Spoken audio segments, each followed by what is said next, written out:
Ini tuh fakta, tapi banyak banget orang-orang yang nggak aware bahkan nggak percaya.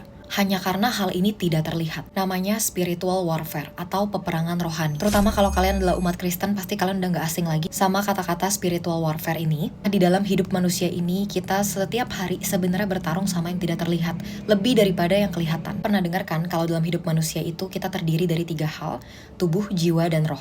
Yang aku pengen ngomongin adalah di alam roh. Kalau di alam roh itu tuh sering terjadi yang namanya peperangan rohani antara roh jahat dan juga rohnya Tuhan. Disebut juga Roh Kudus. Misalnya sesimpel kita kesel sama orang aja, itu ada roh kemarahan loh yang bekerja dalam diri kita. Contoh lain, misalnya kita itu khawatir terus akan sesuatu yang belum terjadi. Itu kita lagi overthinking kan bilangnya kalau secara jiwa.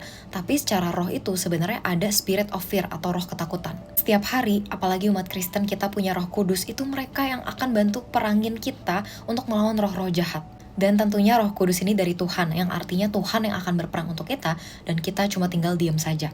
Tapi bukan berarti kita bisa leha-leha dan tidak berfokus sama iman. Supaya kita ditolongin Tuhan, ya kita harus minta. Kita harus terus berdoa, kita harus dengerin firman-Nya, kita harus terus worship, kita harus memperkuat iman kita setiap hari, agar kita nggak kalah perang nih setiap harinya. Karena kalau kita kalah perang, lama-lama kita jatuh dalam dosa, hidup dalam dunia fana, dan berenang-renang dalam dosa sampai nggak berasa kalau itu dosa, dan itu udah terasa normal banget. Justru itu adalah dosa yang paling kelam, ketika kita udah ngelakuin dosa dan hati nurani kita udah mati, nggak ada rasanya sama sekali. Ngelakuin itu kayak biasa aja kok, minum-minuman, mabok ke tempat klub udah kayak biasa aja kok, atau misalnya nusuk orang dari belakang lewat bisnis atau pertemanan udah biasa kok, kan dia juga jahat. Marah-marah setiap hari, khawatir setiap hari, udah ngerasa itu jati diri kita sendiri.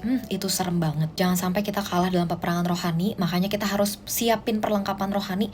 Kalau kita kayak mau keluar negeri, di musim dingin kita pakai jaket, di rohani kita harus pakai doa, pakai worship, pakai firman Tuhan itu sendiri. Jadi coba renungin, apakah kalian tiap hari kalah atau menang dalam peperangan rohani ini? Apakah kalian sudah baca Alkitab kalian lagi? Kapan terakhir kali kalian benar-benar baca firman Tuhan? Ayo balik ke jalan yang benar, jangan sampai kamu jalannya mulus banget tapi itu sebenarnya ke neraka. Tapi balik, mungkin jalan ke surga itu sempit dan berbatu dan susah banget untuk kita lalui, jatuh bangun. Tapi tenang aja, Tuhan yang ngedukung kamu di jalan sempit itu. Pilih mana? Jadi tentaranya Tuhan atau tentaranya iblis?